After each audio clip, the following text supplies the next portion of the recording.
You're listening to Sorry for Asking. Sorry for asking. I'm Cole Connor. And I'm Adam Ramzi. This is where we talk shop, ask questions, Tell stories and laugh some laughs about being creators. as well as consumers of adult content we love watching too. We certainly do. We also discuss the impact adult films have had on us On our guests. and on the LGBTQ community. So strap on and strap in. And here we go.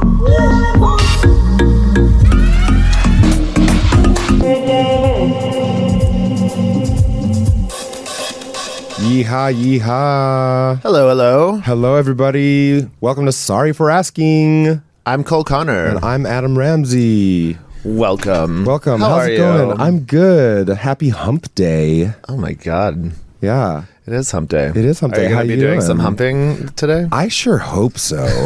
I don't know. I'm like, every once in a while you're like, is it a dry spell? I mean, I had sex 3 days ago, but I'm just being I don't know what baby that's about it. Yeah. No, I mean, honestly, sometimes I'm like, thank God I don't have to have sex today. Well, yeah, because you film a lot. Yeah. I haven't been filming as much, and I've been seeing I've been seeing somebody lately, so that's been taking care Yeah. of those needs. When are you going to hard lunch that shit? I'm not into the hard lunch. In fact, excuse me, the hard lunch was something I wanted to talk about today at some point because we have a lot to talk about today. Oh, 'cause we I have a think- very special guest today. I would like to introduce international porn sensation Adam Russo. Woo. Hi. Welcome to the show, Adam. Thank you. Thanks for having me. Yeah, thank you so much for being there. Don't be afraid of that mic. Bring it close Are we to a your little bit mouth. closer there? Yeah, Okay. you put it know. right up Don't by be those afraid. I don't know how powerful it Don't is. be afraid. Something long and cylindrical. Yes, yeah. I'm sure you're like- a stranger to that. Well, don't put it in your mouth. Yeah, I will try not to. Try. I will try not- Although it does remind me of a friend. Resist. Oh my God. Resist the urge. I should call him.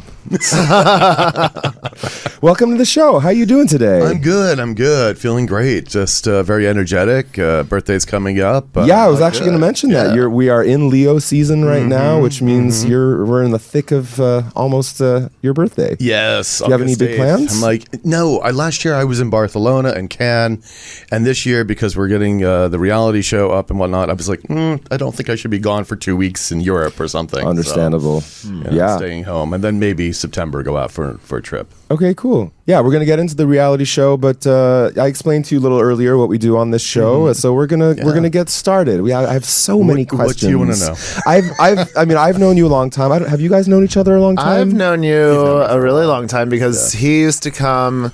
Can I say? Yeah, he was dating Jake Nicola. Oh yes. When Jake and I both trained at our lesbian friends a gym on Melrose. Right. called Phoenix Effect. Uh-huh. I'm giving them a shout out. Oh, nice. Hey, Phoenix Effect. Hey, Phoenix Effect. So he used to come to classes. He and Jake used to come to my classes and work out sometimes. Yeah. That explains it. Yeah.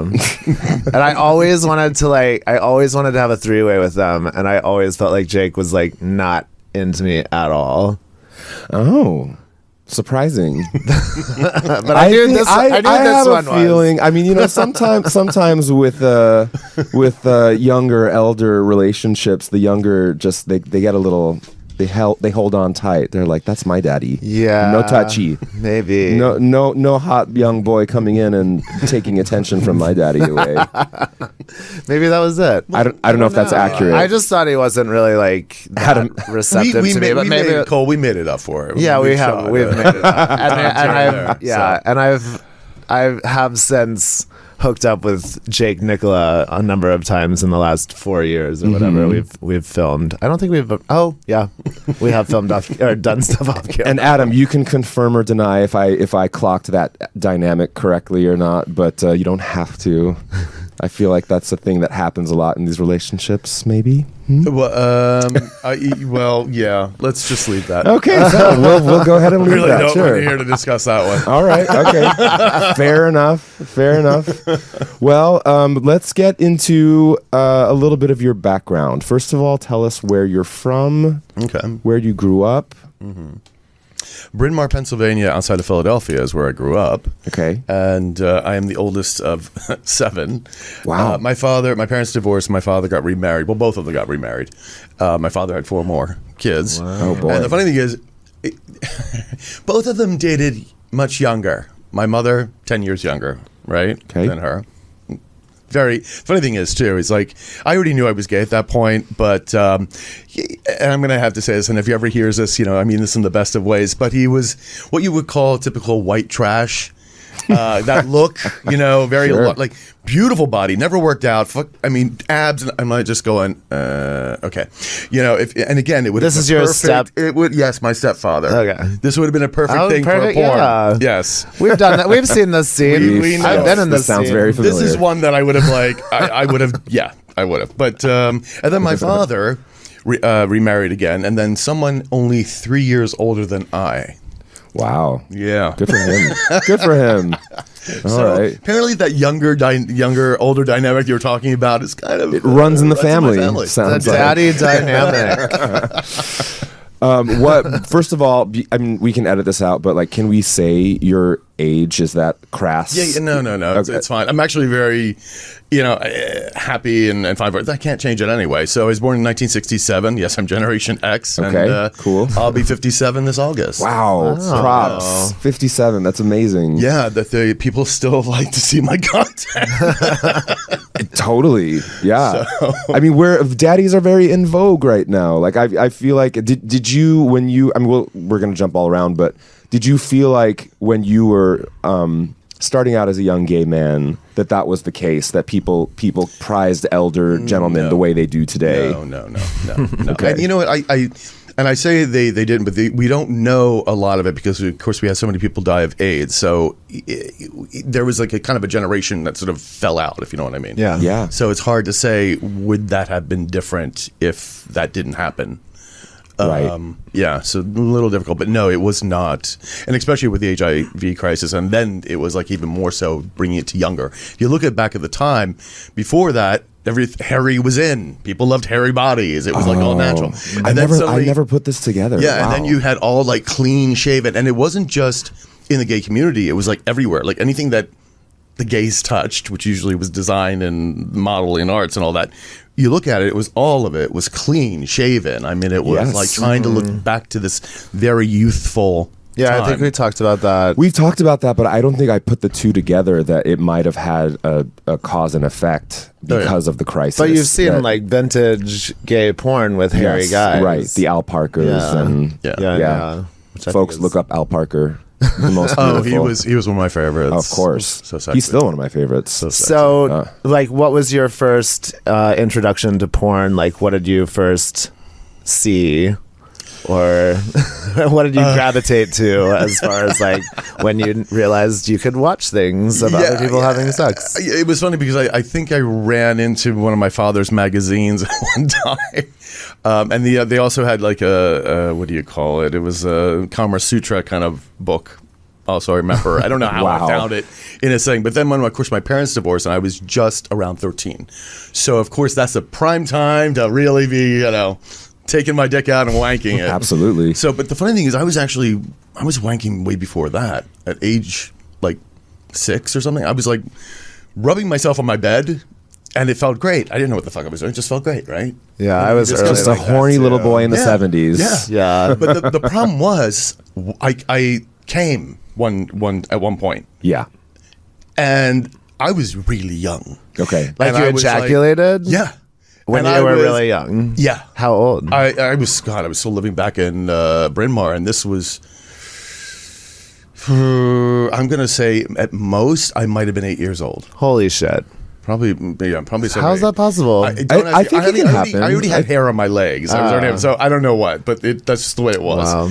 And I went and I felt like I had done something wrong. Because you're Yeah. And so I finally had to go up to my father because I thought, oh my God, I'm sick. Something's wrong, blah, blah, blah. Go up to him and he's like, here I am, trying my head down, trying to explain this, and he's like, so what color was it? Was it red? I'm like, no, it was kind of white. He's like, you're fine. And that was it. That was my start of my sexual education, was that you're fine. Okay.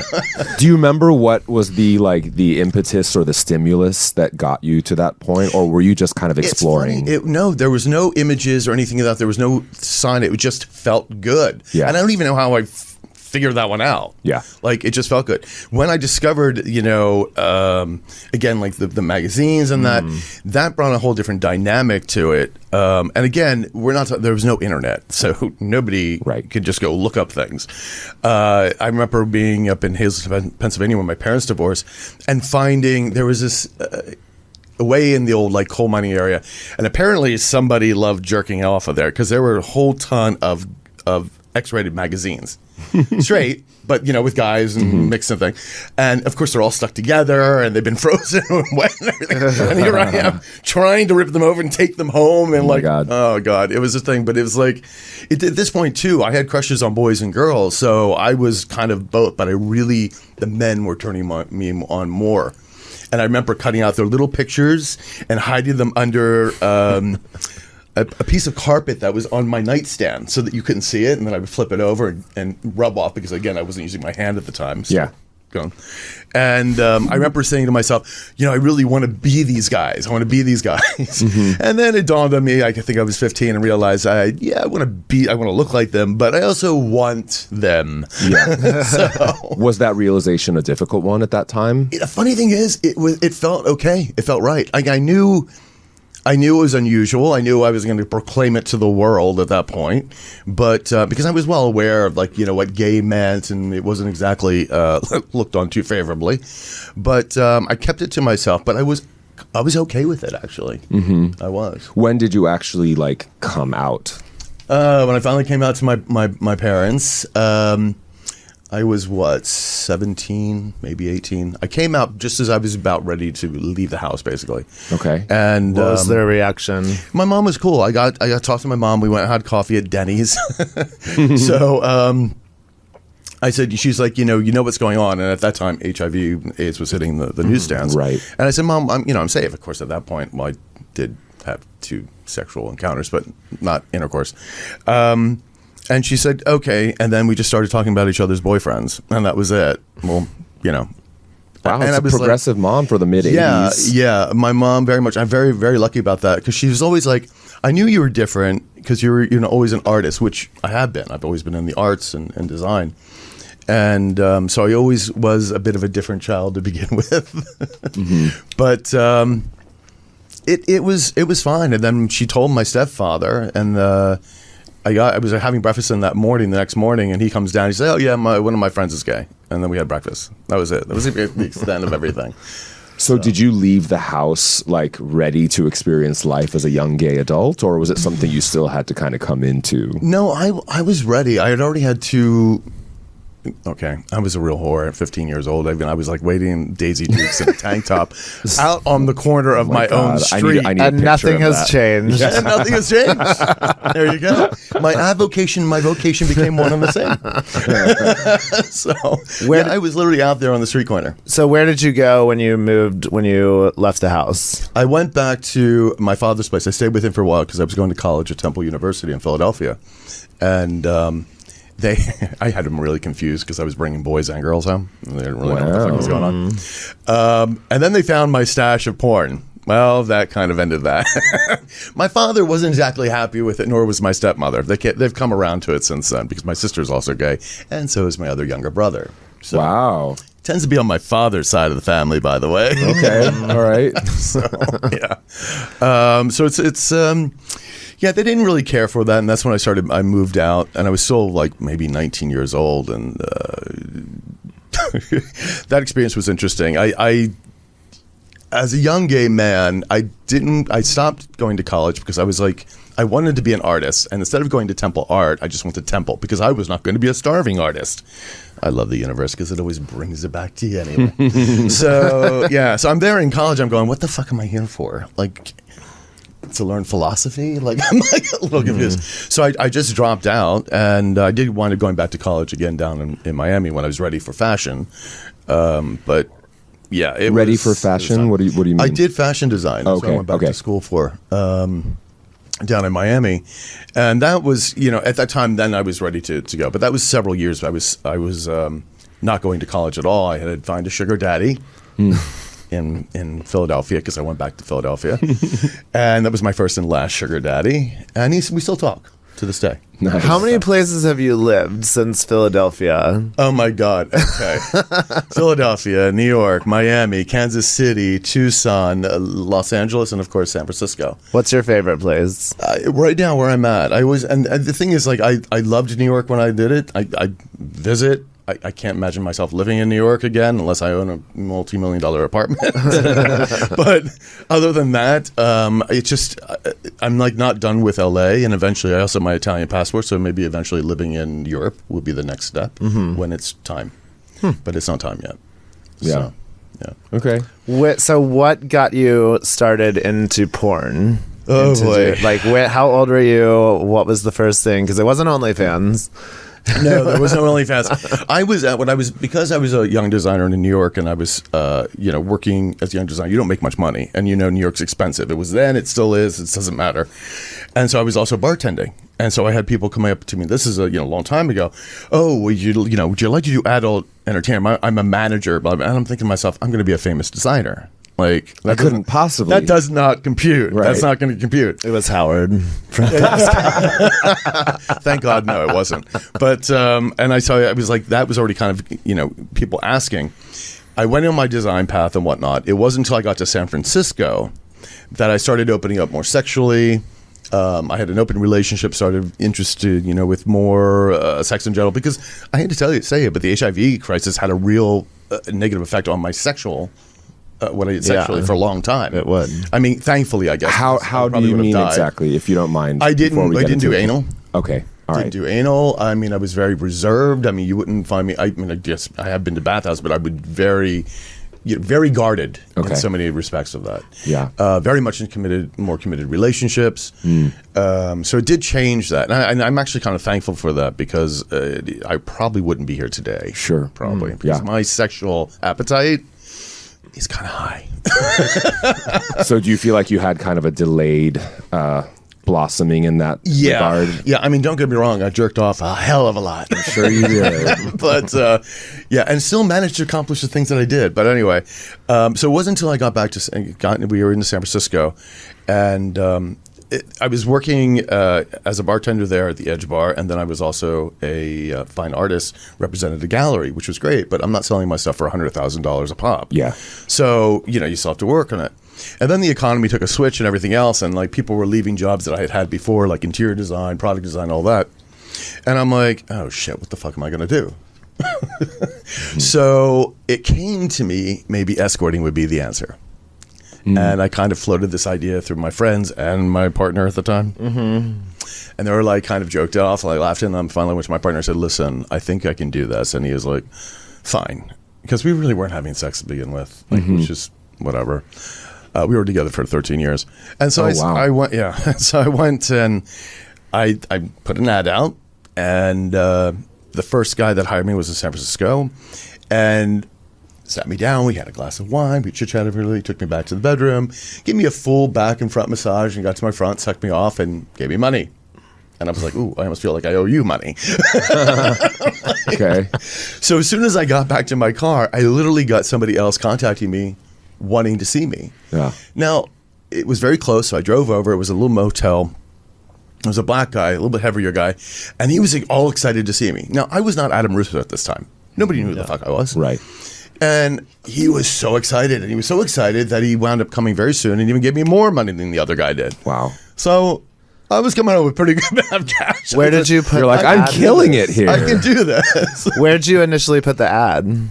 It was Rent Boy at the time. Oh, Rent Boy. So what time frame was this? Yeah. What era? This would have been 2008 maybe, or 2009. Okay. Somewhere around there. All right. And then I decided, okay, if I'm going to do this, maybe I should do porn. Maybe I should up the ante so people know who I am. Mm-hmm. And so I decided to, tighten in that. We're in San Francisco. And I started, filling out their applications and sending some photos. Mm-hmm. And I did. And the funny thing is, Titan hired me not right away. It was because somebody didn't make the plane. Wow. And they were like, because I was very close. I was right in Pacifica. So she said, can you be here, blah, blah, blah, hour, blah, blah. And I'm like, sure. And so that's how that all started. Wow. So Titan was your first Titan scene? was my first scene. Were you exclusive with them? No, I was never exclusive with anybody. And Okay. thankfully, I didn't want to be exclusive. I mean, I was similar. Even, the other companies I've done, like 30-some scenes, I was never exclusive. I don't exclusivity. I had one agent for the first year, and I got most of the jobs myself. And that was the last time I had an agent. Yeah. Didn't need it. I did this on myself, just contacting people, making the connections.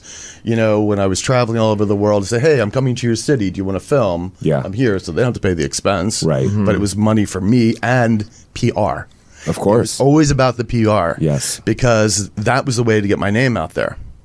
Are you saying PR to get further work in the industry or to get more escorting work? Escorting, because that was really where the money was. Okay, yeah. I mean, gotcha. the other money was okay. It was really nothing what it was. At that time, you just still weren't making that much money. Before that, other people were making a lot more money when it was much more exclusive. When they were first asking me to do porn, Right. back in New York was when you would have made more money. Yeah. But you've also such more stigma with it as well. And I wasn't there at the time. I mean, I was going to be a designer, Yes. So yeah, and everything just sort of changed, with the internet and everything else just sort of changed. But it was like, for me, it was always about getting the recognition for the escorting. Yeah. And I wasn't there to validate myself and whatever. I mean, it was cathartic because doing it, I was like, it changed my idea of who I was. I didn't think, I don't have the biggest penis on earth, but I mean, I always thought, oh, my penis is small. Until I started escorting that, I was like, oh no, I do have a really decent sized dick. Like, it's not huge, it's not Cutler size or anything, but it's it's good. I call it like works. porn normal. It works. Porn normal. It's like a little bigger than normal, but it's like not XL. Right. And then there's porn XL. It's like everything. Yes. There's like a porn XL and a regular XL. Yes, I understand what you're saying. It's been a minute since I've seen it. I remember it being better than fine. It works. The boys keep wanting to come for it. So yeah, it's a matter of how you're using it too. I love having guys, getting them to anal orgasm. That I love that, and keep doing it. And so they're like, and it makes me even more excited. So Was it kind of a steady, slow climb, or was it like instantly? It was like once you started putting yourself out there as Adam Russo, it was like, holy shit, things are busy. Like, it did get busy. It went pretty quickly, quicker than I thought. I was still with the other partner. We were planning to move to LA. It was just time for a bigger city, and we moved out in 2010, early 2010. And the relationship, I mean, we were already living in separate bedrooms and that, so it was kind of over. And we were friends for quite a long time after that. Then I met Cutler, and Cutler, because I was still bartending at the Revolver bar and doing the porn and everything, and the escorting went. And Cutler's like, why don't you just come on the road with me? And we started dating and whatnot, and I was like, oh shit. I was a little worried because I'm already very sexually driven, and now I have nothing anchoring me in. And my boyfriend now is also in porn. It's like, and I was like, okay. And I did it. I'm happy I did it because it brought me a lot of recognition, brought me a lot of money. I traveled the world. It was very exciting. I mean, I did it, but it got me into newer things. I mean, it got me into acting, strangely enough, and now into all this other stuff that we'll eventually talk about. Right. But very happy for the experience. I met a lot of great people along the way, a lot of great clients. Some not so great, of course. We all meet those. Yeah. But I would say the majority of them was a good time. And so I can't complain about it. Mm-hmm. How did you like doing studio work? Studio work. Uh-huh. I mean, I loved doing a lot of the B-roll, which is funny for Icon Male. That I loved so much more.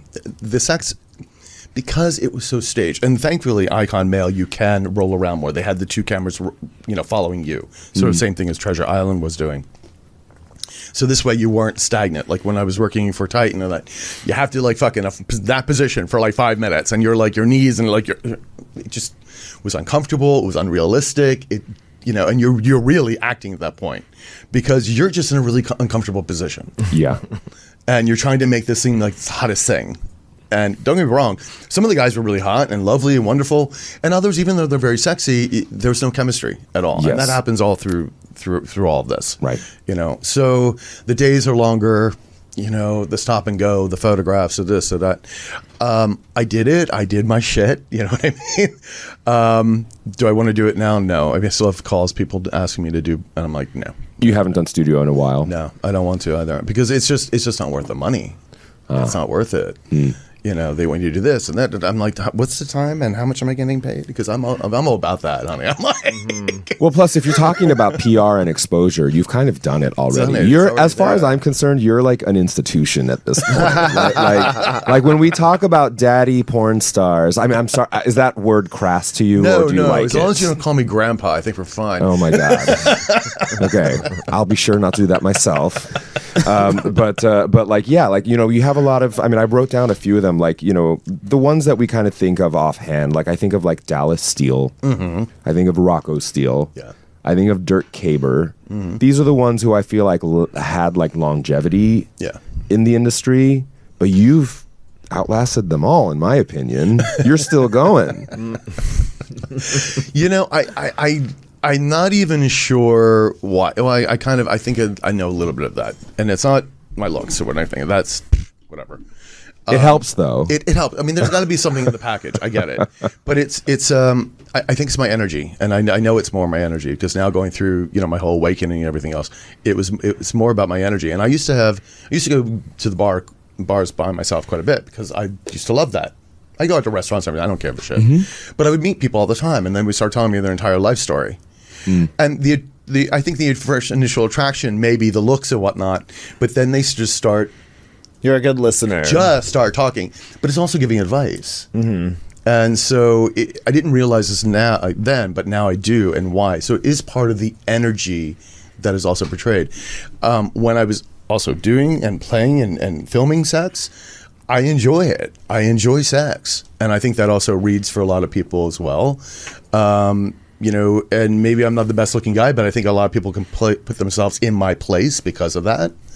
It's like, I'm not like this, what do you call it? Like this cult looking person that's almost like unattainable. Listen, I appreciate the modesty happening right now, but like you are absolutely the hot shit, Adam Russo. And I think everybody will agree with me. I love the modesty and the humility, but you are a very handsome man and you have been for a long time. You seem to be getting better each year, which aging like a fine wine. I appreciate it. But he's got the body. You've got it all. the Like face. honest, and like that's really great. But like I think another thing that I've certainly noticed, especially as somebody, I've been doing this 11 years. I'm a little bit younger than you are. I'm 42, but I think something that happens with a lot of us as we age in this industry is it kind of tests our limits with our own self-image and insecurities. Totally. And I have never really, in the time that I've known you, we haven't been close friends, but I've known you a long time. You've never shown me to be somebody who lets this stuff get to him.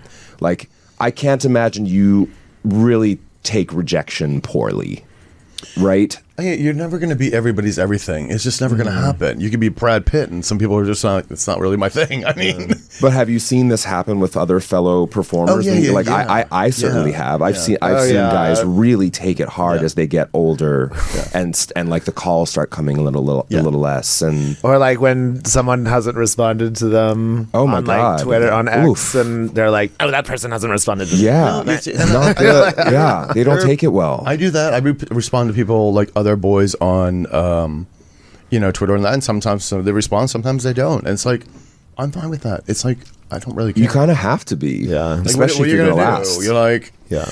it's like you're not going to be everybody's everything. I mean, I wasn't when I was younger. I'm not going to be as I'm older. So it's like, and there are guys that I look at. I'm like, it's a pretty face or something, but it's just not my thing. Yeah. Like, Yeah. and it's the same, and there shouldn't be any worry about that. And if there's something you don't like, you don't have to call it out, but you just don't need to go there. I mean, it's not, if someone's not your thing, it's just not your thing. Yeah. That's all. Yeah. Speaking of longevity in the industry, you another one is Cutler, and you already mentioned him. So was being close to him something that kind of catapulted your. I mean, you said you went on tour with him. Is that what you said? Well, we didn't do tours per se. Okay. Although we did, do some events together and whatnot. You traveled a lot with him. We would travel a lot together and separately. We'd travel and then meet up in another city together. At that time, we weren't living together, but he was pretty much at my house all the time when we were in LA. What it did is it just gave me the okay to just embrace this fully. Yeah. And just do it. And so I did. And, I'm very thankful for that. He's such a great guy. He is such a sweetie. You guys are still close? Yeah. Great. Yeah, I adore the man. I do. Yeah. I really do. I met you guys together, actually. I remember the moment. It was at Folsom. It was at Folsom, probably at the beginning of your time in the industry, before I'd started, I think, or around maybe when I just started. And you were very hey, who are you? Hi, nice to meet you. Well, I mean, hello. By the way, way, meet my boyfriend. And he was there with his dick out fully hard in the street. And I was just oh my God. That's color for you. That's the largest penis I've ever seen. It really is the largest. It's really, it's huge. I shot with him once, and it was trying. Oh my God. It was my phone background. My phone background for a few months was a close up of you. With Oh my God. His dick in his mouth. They had that picture circulating around on Twitter where I'm obviously been gagged and crying and just tears coming, not crying, but your tears mouth. I've coming never out. seen your mouth so wide open in my life. Just red eyes, puffy face. I was wow. Yeah, I don't look good there. I used to get that pretty much. But I guess I'm not supposed to. Every day. I mean, I got that a lot, that dick. I was happy to get that dick. I'm just saying. You're into big ones, are you? I am a bit of a size queen. Bit of a size queen? I am. It was a little rougher than I... some of the big ones. At the time, it was still early on. I certainly appreciate... And, he has reached out to me a bunch of times to film. Mm-hmm. And, he kind of does it... has he mentioned? No. Okay. Because he'll just do very hey, what are you doing today? Can you come over? And I'm just kind of I want to explain to him, you're not someone I just come on over for. Yeah. This is a day and a half of preparation, sir. I got to breathe through that like Lamaze classes. Yeah. But a little bit of a pivot, if you don't mind. We were talking a little bit about dating in the industry. I feel like you've done that quite a bit. How is that for you? How is that for you? Funny thing is, general. I feel like what do you think about that? How'd that go for you? How's that going? Oh boy, dating. So. You date within and outside of. Yeah. Actually, the funny thing is, apparently, even when I find somebody who's outside the industry, they wind up coming in the industry. Imagine that. Imagine that. Yeah. How's that? I've had you that make happen. It look so good. I've had that happen so many fucking times. I can't tell you. Because you encourh them, or their curiosity gets piqued, and And the last guy that I was dating for 3 months, who was not doing porn. He's a good guy, but he was not doing porn, and he was decided that he wanted to do porn, and I'm okay, because I'm been here before, and I really liked that he wasn't in the industry, and I get it's a little difficult when you're someone still in it, whatnot. I decided that no doubt when I eventually do transition out of this, that's when I'll probably find the person that will be my person that I'll be with, because and they'll be in porn. No. The funny thing is, as much as I love go-go boys and escorts and porn boys and bartender, no, I just have to say no to all of them. I can't. Well, is it possible that maybe you're attracting a certain kind of person who is mostly really curious about your lifestyle, maybe get a little jealous that that's how you spend your time. The problem is, I want some of that. Of course people, know me, and even sometimes they're sly about it. They pretend they don't know me and then admit later they knew who I was. Yes, I'm that happens. great. Oh, really? Yeah. That doesn't happen to you? You haven't had that happen yet? Not that explicitly. I feel like not in a way that feels creepy. Like because No, I do it doesn't that. sound creepy. It's just don't- like it's I think not people try to creepy, it's play it cool. Well, we live in around LA. you. I think a lot of people who have been around the scene in LA, they've been they've learned that it's not cool to be like, "Hi, Cole Connor, nice to meet you. I watch your stuff all the time. Let's be friends." It doesn't work that way. Right. Yeah, but there's people right. that do that too. Yeah. or what's even better yet, I've been watching you since I was 15. I'm going, don't tell me that. Oh, I've Tell me been that. getting that lately. Like, I get it, but don't tell me it. Somebody the other day said to me, "I've been watching you since I was a child," Yeah, and I was yeah. like, "What? Relax, girl. I've only been doing this 11 years. You can't be like get out of Yeah, here." people always think I've been doing it I wanna longer take a 'cause they're shower like, I've been after watching that. you for so long. I'm like, I've only been doing this for like 4 years. Yeah. So you haven't been watching. So I that guess long. if a 21-year-old tells me they've been watching me since they were a kid, maybe it makes sense. Yeah. Because 21, that means they were 10 when I started. Oh boy, I should stop talking. I want to ask because I want to make sure we Yeah. talk about the reality show. Yes. Yeah. So I can tell you. Jeez, a bit. you I can just- hard pivot. Like, That was a hard bit. well, I know. Well, I felt like that was dying down. So losing some steam on that. Okay, fine. No, it's all good. I've been sitting on this idea for this show for a while, and now I'm working with two other colleagues. We're producing and creating the show, and I have to keep things quiet now because Yeah, we're in yeah, the yeah, midst yeah. of all this happening, which is very exciting.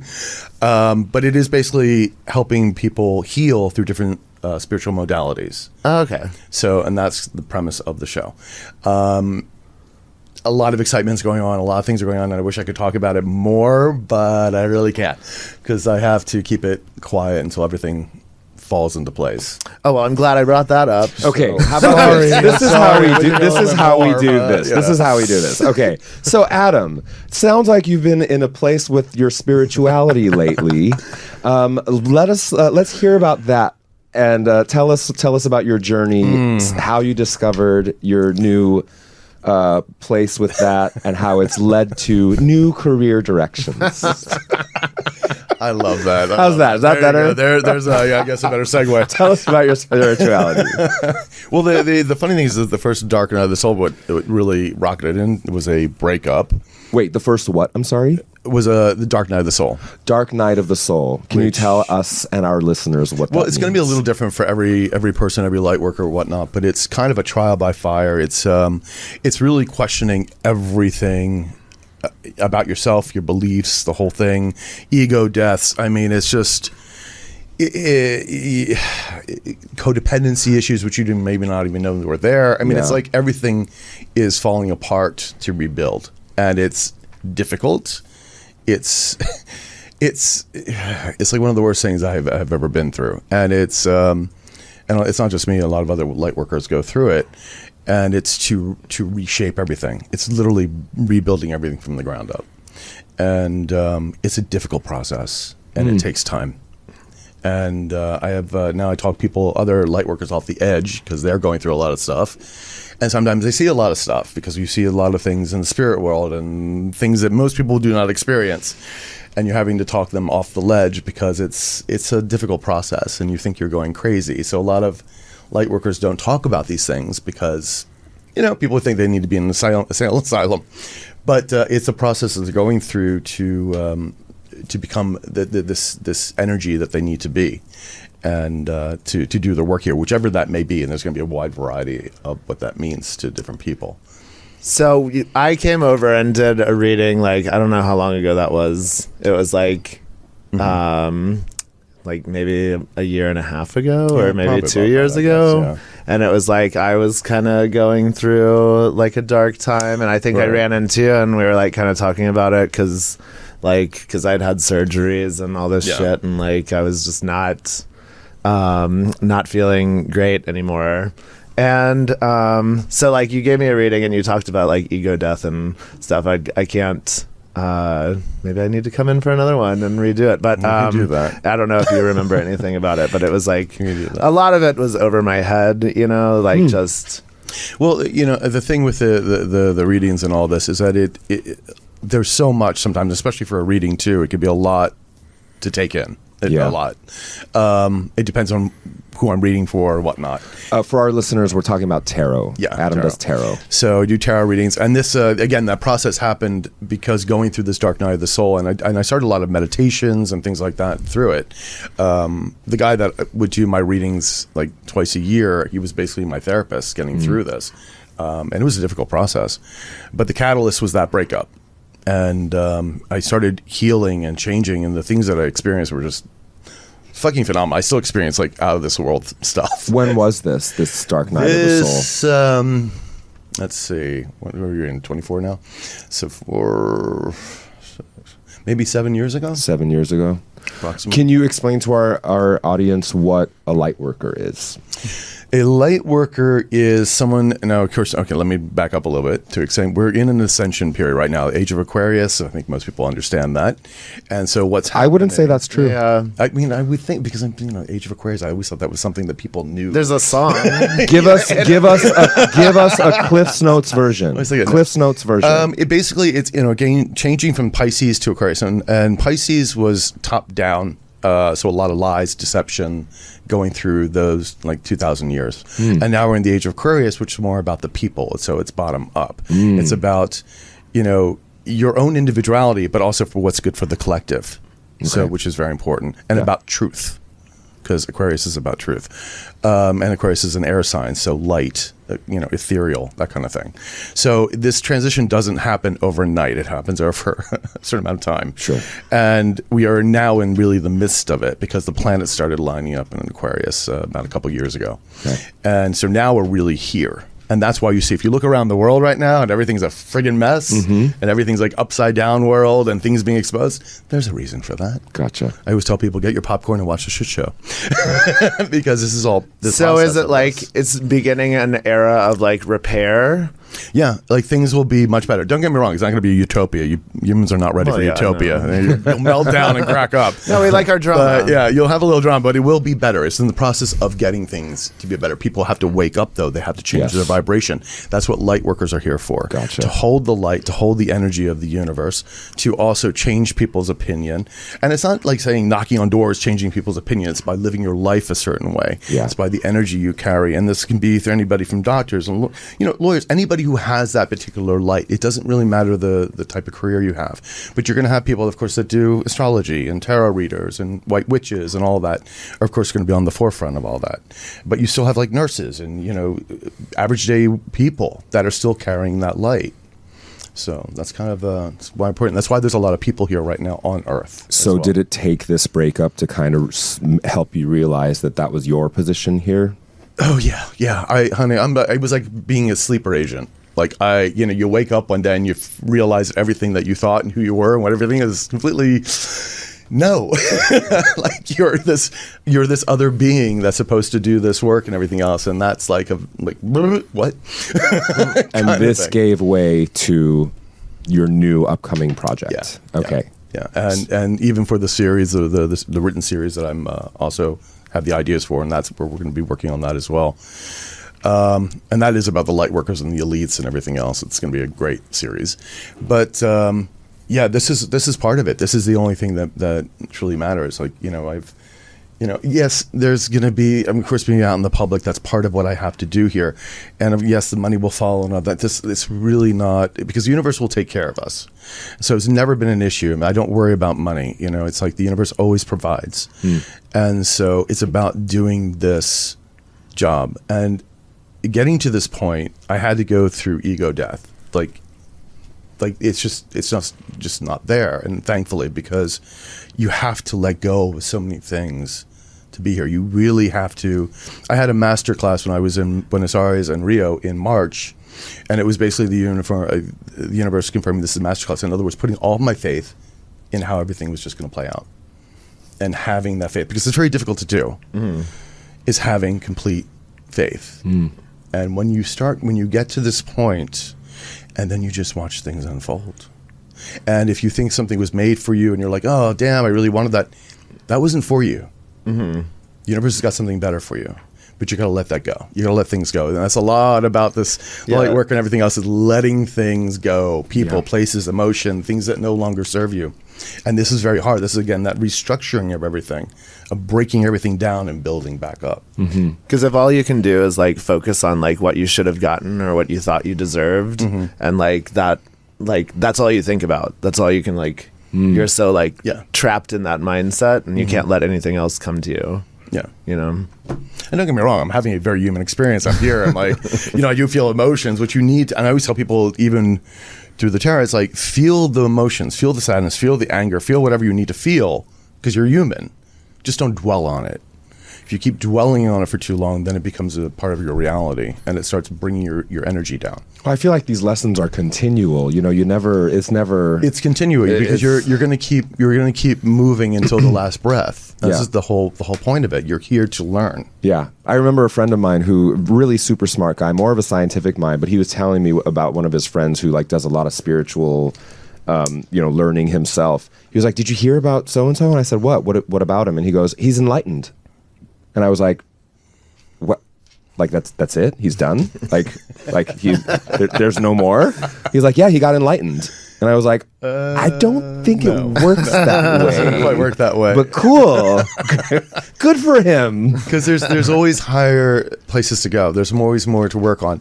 And you'll be given tests and things that will happen that are fated to happen. But it's how you react to them is what it counts.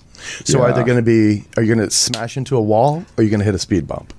What's it going to be? Right. You have the decision. You have free will. This is a free will world. Yeah. Nice. Cool. So once that stuff gets off the ground, which it sounds like it's on the road to that's happening. why I can't really say anything. Yeah, I wish I cool. could. Does that mean you'll be transitioning out of adult work, adult film work? Yeah, I will be. How do you feel about that? I'm feeling really good about it, because I put I loved what I've been doing and everything else, and what I've done, and it's brought me to this point in my life, and I'm very proud of the work I've done, and that people have reacted to it very positively and enjoyed it. But it's just time for the move, time for a change, time for something different. And I've had many different careers, so this is just embarking on another one. You know? I'll still be in front of the camera, and I'll still the porn will still be there. People can still watch it. I just won't be producing anymore at that time. Right. Yeah. So. Cool. Well, we've talked about future. We've talked about past. What's present, Adam Russo? How can people find you? What have you been up? What are you up to? Well, I mean, I do have my Jester fans and my Dark fans, which is the European site. You can pretty much put anything on there. I just figured, if I'm putting out the same video, I might as well just put it there. I've never heard of Dark. Yeah, what is that? Fans. I don't know what this is. It's a European site. They don't care what you put on. It's like they're very like. Very okay with that, whatever you want. I mean, it's not that I'm putting anything different than I'm putting on my Just Fans, but it was just another site to put up on. You are not doing OnlyFans, is that correct? No. OnlyFans hates me. They just really despise me. What was that? What happened? Apparently because, there were some poppers on the nightstand, and but I had there was a that gaping too. hole of one of the boys. I think that was it. I know I am the demon of all demons. Apparently. Wait, is gaping hole not allowed? It's like I only keep learning new rules. No, I know. Well, Go here's figure. what I understand about the rules. Okay. Is that the only remember when OnlyFans was like, we're not gonna have sex workers Yes. on it anymore, and Yeah, then they were that's like, when they were the trying to next take everybody day off. they were like, just kidding. Yeah. I think it had Just something kidding, to we need do- your money. Yeah, Yeah. it had something to do with like Visa, MasterCard. Yeah. And so now they have a certain quota of things that have to be taken down every month, every quarter, every year. Oh, wow. So they make up these stupid I don't rules. know. They keep making to have different to take rules them for down. that. But Because- they have to keep making them to but take down more content. They were trying to sell their content to a New York firm, then trying to be the next YouTube, and that didn't work out. Yeah. So dumb. Then the reason why they told me that this can exist, because it was UK law. And I said to them, okay, why don't you just take your servers to Amsterdam? You're apparently this very, why don't you do that? They don't want to hear that. Like they're the funny thing is, and they're we'll see how long they last. Everything. But Just for Fans has been serving you well. Dark Fans Just also. Fans has been good. I mean, I put out a video a week. I mean, there's plenty of videos on the site, and so it's not much time. It's not too much time for me to add. So I've been doing much more tarot, you know. Well, I noticed you that have a and everything YouTube else. channel now too. Yes. Yeah, I yes. watched some of it last night. Yeah, How's that YouTube. going? It's under Adam Keith. Okay. So you just type in Adam Keith, and I should pop right up. But it's of course the collective readings, which are generalized readings. If you're either going to gravitate to that reading or you're not. You don't try to make it fit. It's very specific to a certain collective. Personal readings are very different. They will be just for you. So you do what, like a weekly reading, like for just like the general for the day? Before I was doing like weeklies and that, and then when I first started, and now I only do it when Spirit calls me to do them. Nice. So it may Could be the spirit tomorrow. call you to do one of us for your YouTube channel? Cross promotion? Wait, did I just invoke the spirit? Synergy? Are you talking about now, or like what do you mean exactly? Like No, whenever, not right now. right. No, we would tape a reading and put it on your YouTube channel. Yeah, we could definitely do that. That could be fun. as long as- Yeah. we could I'm down definitely- for that. I think we should do that. Yeah, Nice, I It's love funny. that. I'm so synergized with my spirit guides and everything else that they help me in a wide variety of other aspects. One of them is my training coach. One of them, my little fashionista. Yeah. So it's kind of interesting. And so I'm constantly in contact with them. So that's why I said I don't need the cards to find out information. I could be talking to someone and talking to them at the same time, and they'll be telling me. And usually I can tell if somebody's lying or whatnot. But I'm like, is that true? They're either like yes or no. Don't look too deep right now, please. I'm blocking you. First of all, I don't do that very often. I don't like prying into people's lives. No, I don't. It's not. It's not my thing. There's a lot of things that I do know that they will tell me, and I'm not able to tell people at that time Okay. because they have to live through the experience. Yeah. So that's part of it. For sure. But the YouTube is not just the collective readings. It's also some brown chair chats that I've been doing where the universe has said, okay, you can say this to the general public. We want you to tell them about this aspect or that aspect. Wow. And so that's been very interesting. And again, that's at I am Adam Keith.